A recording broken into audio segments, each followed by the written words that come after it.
Hello everyone, welcome to Shikshantu. हम इस video में एनसीईआरटी मैथ क्लास 10th के एक्सरसाइज 3.5 के क्वेश्चन नंबर 1 के सभी पार्ट 1 to 4 को हम इस वीडियो में सॉल्व करेंगे। तो बने रहिए हमारे साथ वीडियो के अंत तक। तो शुरू करते हैं। हमारा एक्सरसाइज 3.15 है। इसमें कह रहा है कि जितने भी सवाल हैं उस सभी सवालों को क्रॉस मल्टीप्लिकेशन विधि यानी कि बीजगणित विधि से सॉल्व करना है। तो सबसे पहले हम बीजगणित विधि के बारे में जान लेते हैं ताकि हमें आगे की सवाल बनाने में कोई कठिनाई ना हो। तो सबसे पहले जानते हैं कि बीजगणित विधि के बारे में। तो बीजगणित विधि से किसी भी सवाल को सॉल्व करने के लिए सबसे पहले क्या होता है कि दो इक्वेशन दिया गया रहता है। इक्वेशन का फॉर्म होता है a1x plus b1y plus c1 बराबर में होता है 0। उसके बाद होता है a2x और b2y प्लस c2 बराबर होता है 0। ये क्या होता है? प्रश्न के यानी कि इक्वेशन यानी कि समीकरण का क्या होता है? फॉर्म होता है। तो इसके लिए फॉर्मूला होता है, ये फार्मूला होता है कि x बट्टे में क्या होता है b1 into c2 sorry b1 into c2 minus में क्या होता है b2 इंटू c1। इसके बाद बराबर में होता है y बट्टे में क्या होता है c1 a2 minus c2 a1। उसके बराबर में होता है a1 बट्टे c1 into a2 minus c2 into a1। ये कुछ अटपटा सा लग रहा है, याद करने में कठिनाई हो सकती है। इसका फॉर्मेशन कुछ इस प्रकार से होता है, इसे आप काफ़ी ध्यान से देखें और समझें। अगर नहीं समझ में आता है तो इसके लिए चलिए हम इसे आसानी से बताते हैं। क्या होता है, सबसे पहले ये दो इक्वेशन दिया गया है। इक्वेशन में x, y और क्या है कांस्टेंट टर्म है। तो सबसे पहले हमें इस x वाले टर्म को लेना है। x वाले टर्म को लेते हैं और यहाँ पर लिख देंगे हम x। इसके बट्टे में लिखेंगे तो इधर कितना बचता है, इधर x वाले टर्म को ले लेते हैं, इधर क्या बचता है y वाले टर्म और c वाले टर्म। तो यहाँ से इस y वाले टर्म को इस c वाले टर्म से हम मल्टीप्लाई करते हैं यानी गुना करते हैं। उसके बाद इस b वाले टर्म को b2 वाले को c1 से गुना करते हैं और इन दोनों को हम या इसके बट्टे में यहाँ पर लिख देते हैं। यानी कि हमेशा ऊपर से नीचे की ओर ही पहले गुना करके लिखना है। यानी कि a1 और c2 को गुना करके यहाँ पर b1 और c2 को गुना करके यहाँ पर लिखे b1 इंटू c2। उसके बाद यह माइनस, उसके बाद कितना हो गया, इस b2 और c1 को गुना करके हमने यहाँ लिखा। उसके बाद क्या होता है, हमारा क्या फॉर्म है, यहाँ पर कितना है b1 और b2। उसके बाद हमें लेंगे y वाले टर्म को। y वाले टर्म जब हम लेते हैं तो हमारा क्या, इस y वाले टर्म को छोड़कर हमें बचता कौन है, इधर c वाला टर्म और x वाला टर्म। तो यहाँ पर हम क्या करेंगे, लिखेंगे y और यहाँ से c1 को हम a2 से गुना करेंगे, वहीं क्या करेंगे c2 को a1 से, और यहाँ पर हम इसे लिख देंगे। यानी कि इस c1 को a2 से गुना करके हम यहाँ लिखें और उसके बाद ये माइनस और इस c2 को इस a1 से गुना करके यहाँ लिखें।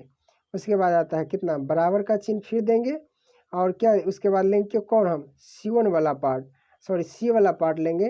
तो जब हम c वाले पार्ट को लेते तो इधर कितना बचता है हमें, ये x वाले और y वाला पार्ट बचता है। इस दोनों पार्ट को हम लिखेंगे बराबर चिन्ह के साथ और लिखेंगे कितना 1, यानी कि कांस्टेंट टर्म है इसीलिए यहाँ पर लिखेंगे 1।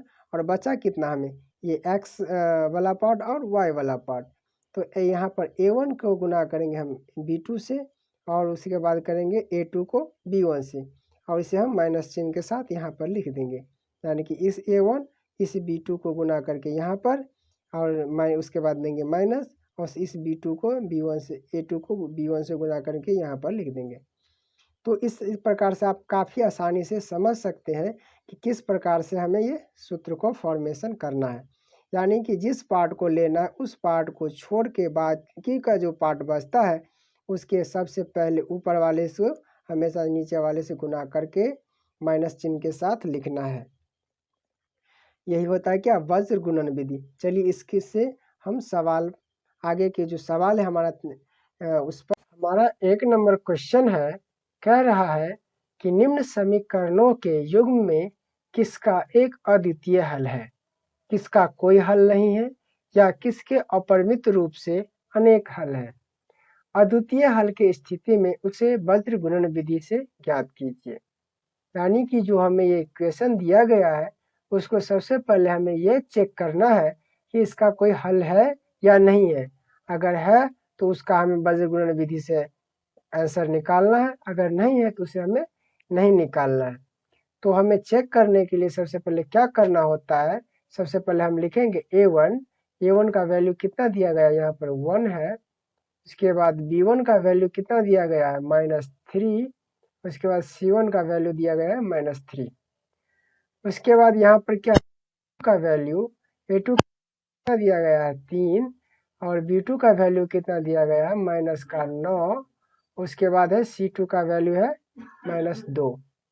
तो यहाँ पर लिखेंगे a1 बट्टा a2 बराबर क्या होता है 1/3 हो गया। उसके बाद b1 बट्टा b2 यहाँ पर कितना आया -3y -9, यानी कि इसको हम काटेंगे तो यहाँ आया कितना 3 बार में कट जाएगा तो कितना 1/3। उसके बाद यहाँ पर c1 बट्टा c2 का मान भी कितना होगा -3 बट्टा -2, माइनस माइनस कट गया, इधर बचा कितना 3/2। यानी कि a1 बट्टा a2 बराबर हो जाता है b1 बट्टा b2 के। तो इस स्थिति में क्या होता है, जब a1 बट्टा a2 बराबर होता है b1 बट्टा b2 के, तो उस स्थिति में उस इक्वेशन का कोई हल नहीं होता है। यानी कि यहाँ पर लिखेंगे कि इस समीकरण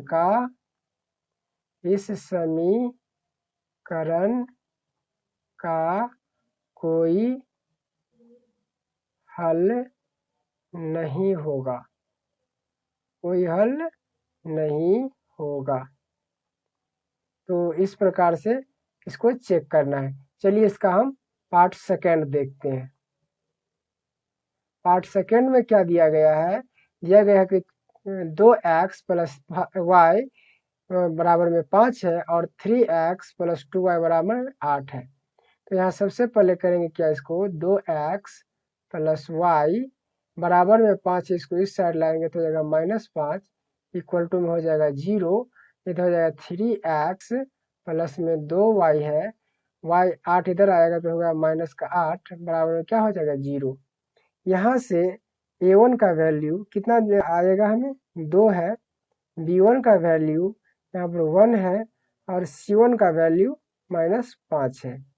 वही a2 का वैल्यू 3 है, b2 का वैल्यू 2 है और c2 का वैल्यू कितना है, यहाँ से -8 है।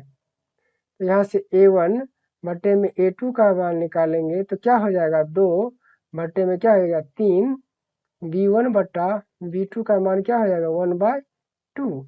वहीं c1 बट्टा c2 का मान कितना आएगा -5/8, माइनस माइनस कट गया तो कितना हो गया 5/8। तो यहाँ से a1 बट्टा a2 क्या है, बराबर नहीं है b1 बट्टा b2 के, यानी कि ये बराबर नहीं है।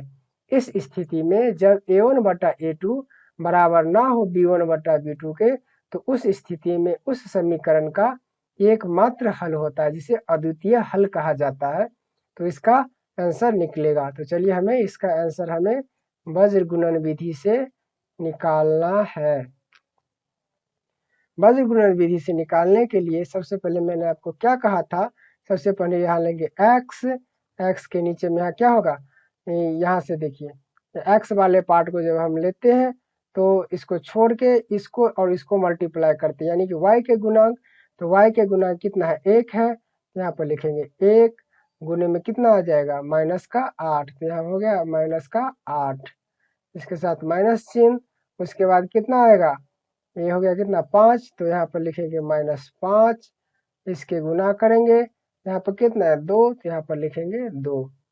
उसके बाद यहाँ होगा बराबर का चिन्ह, उसके बाद है तो y, तो y के बाद क्या है, y जब लेंगे तो y वाले पार्ट को हमको यहाँ से छोड़ देना है, लेना किसको, यहाँ कांस्टेंट वाले भाग को। तो कांस्टेंट में कितना दिया गया -5, तो यहाँ लिखेंगे -5 गुना का कितना हो जाएगा इधर 3, यहाँ लिखेंगे 3, इसके बाद देना है माइनस, उसके बाद कितना है यहाँ पर C2 कितना है -8, तो यहाँ लिखेंगे -8।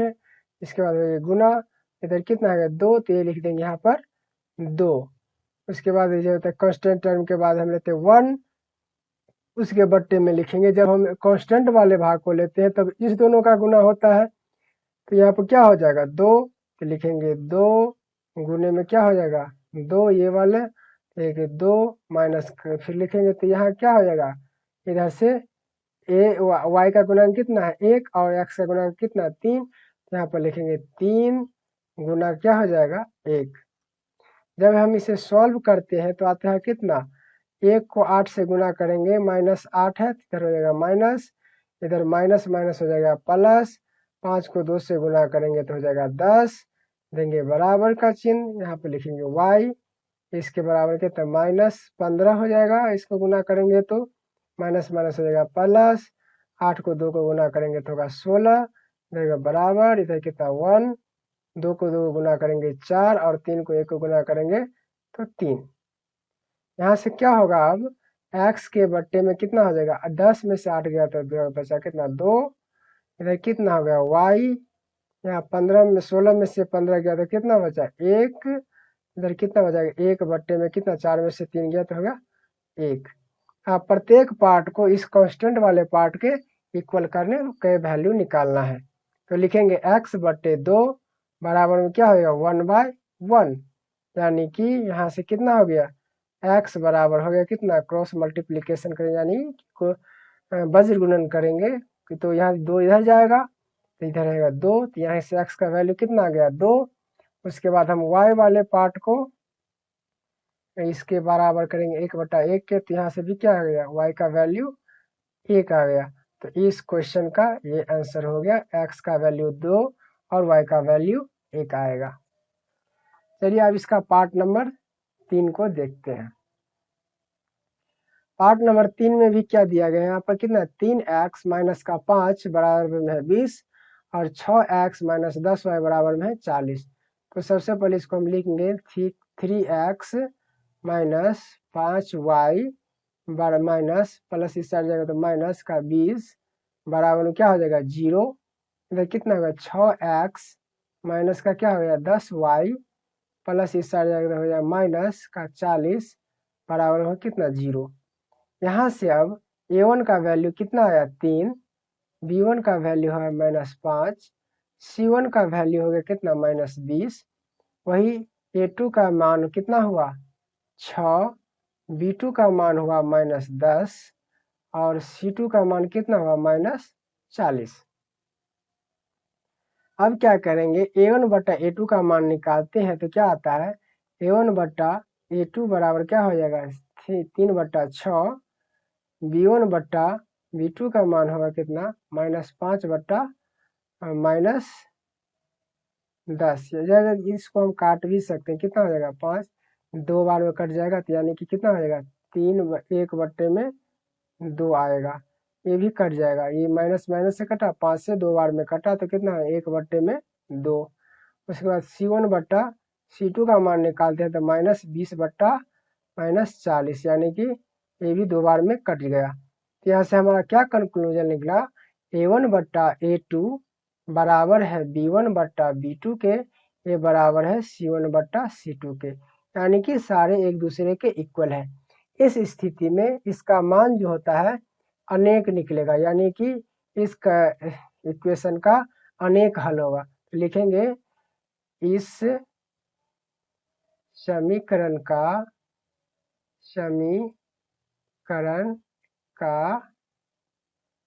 अनेक हल होगा। तो इसे अनेक हल होगा तो ये भी वज्र गुणन विधि से नहीं बन सकता है। चलिए इसका अब अंतिम यानी कि 4 नंबर चौथा पार्ट देखते हैं। यहाँ पर क्या है x माइनस 3y माइनस 7 बराबर में है 0, उसके बाद 3x माइनस 3y माइनस में 15 बराबर में है 0। तो यहाँ से क्या है a1 बराबर दिया गया है 1, b1 बराबर दिया गया है -3 और c1 बराबर दिया गया है -7, वही a2 बराबर दिया गया है 3, B2 बराबर दिया गया है -3 और C2 बराबर दिया गया है -15। तो A1 बाटे में A2 हम लिखेंगे तो कितना आएगा 1/3 और B1 बट्टा B2 लिखेंगे तो कितना आएगा -3/-3। तो 3 कट गया तो कितना बचा 1/1।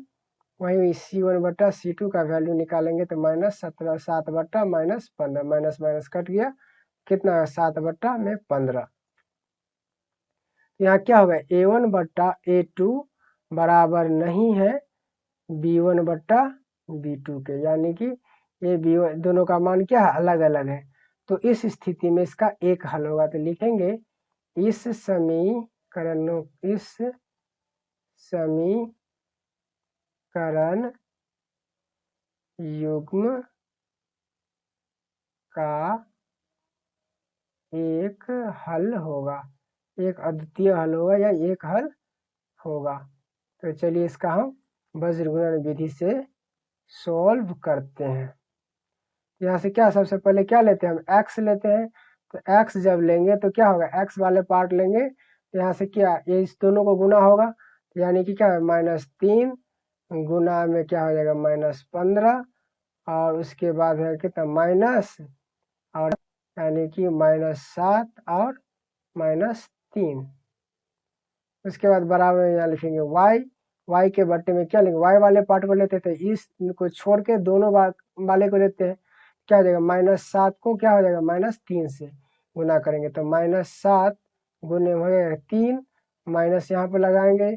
उसके बाद क्या है -15 को 1 से कितना है -15 गुना में कितना है 1। उसके बाद क्या है कांस्टेंट टर्म के ऊपर में होता है 1 और उसके बाद बचता है कितना 1 बचा और इधर -3 तो यहाँ पर लिखेंगे 1 गुने माइनस का 3 माइनस चिन्ह के साथ क्या होगा -3 गुना 3 यानी कि -3 गुने में कितना है 3। जब हम इसे लिखेंगे सॉल्व करेंगे तो कितना आएगा x माइनस माइनस गुना करेंगे हो जाएगा प्लस 15 को 3 के गुना करेंगे तो हो जाएगा 45 इधर माइनस माइनस गुना करेंगे प्लस तो उसके बाद माइनस तो प्लस माइनस माइनस 7 3 को गुना करेंगे तो हो जाएगा कितना 21 बराबर यहाँ पर y तो लिखेंगे y इधर माइनस को प्लस से गुना करेंगे तो हो जाएगा -21 इसे माइनस माइनस से गुना करेंगे तो प्लस प्लस के 15 1 को गुना करेंगे कितना हो जाएगा +15 इधर हो गया कितना 1 इधर -1 को गुना करेंगे तो हो जाएगा -3 और 1 को गुना करेंगे तो -3 और माइनस माइनस को गुना करेंगे तो हो जाएगा प्लस 3 तिया 9। उसके बाद कितना है x के बट्टे में कितना 45 में से 21 गया तो 4 में से 1 गया तो हो गया कितना है सॉरी 5 में से 1 गया तो 4 और ये 4 में से 2 गया तो 2 यानी कि 24 इधर हो गया y यानी 21 में से 15 गया तो हो गया -6 क्योंकि यहाँ माइनस का वैल्यू ज़्यादा है इसीलिए हो गया माइनस यहाँ पर कितना होगा 1/9 में से 3 गया तो कितना होगा 6। अब क्या होगा यहाँ पर x का इसके साथ करना है बराबर तो x बटे 24 के बराबर होगा कितना 1/6 यानी कि x बराबर कितना हो गया 24 बटे में 6 कट के हो गया कितना 4 इसीलिए x का वैल्यू कितना आ गया 4। वहीं y का वैल्यू कितना y -6 बराबर कितना 1/6 तो आएगा कितना y बराबर हो जाएगा -6 बटा 6 कट के रह गया कितना -1 इसीलिए हो गया y का मान कितना हो गया -1। तो ये क्या हो गया इस क्वेश्चन का आंसर। तो हमने इस वीडियो में क्वेश्चन नंबर 1 के सभी पार्टों को हमने सॉल्व किया। तो इस वीडियो में इतना ही। यदि मेरा वीडियो पसंद आए तो इसे लाइक एवं शेयर जरूर करिए। यदि आप मेरे चैनल पर नए हैं तो सब्सक्राइब करके हमारे शिक्षांतु फैमिली का मेंबर बन सकते हैं। तो मिलते हैं अगले वीडियो में, तब तक के लिए जय हिंद।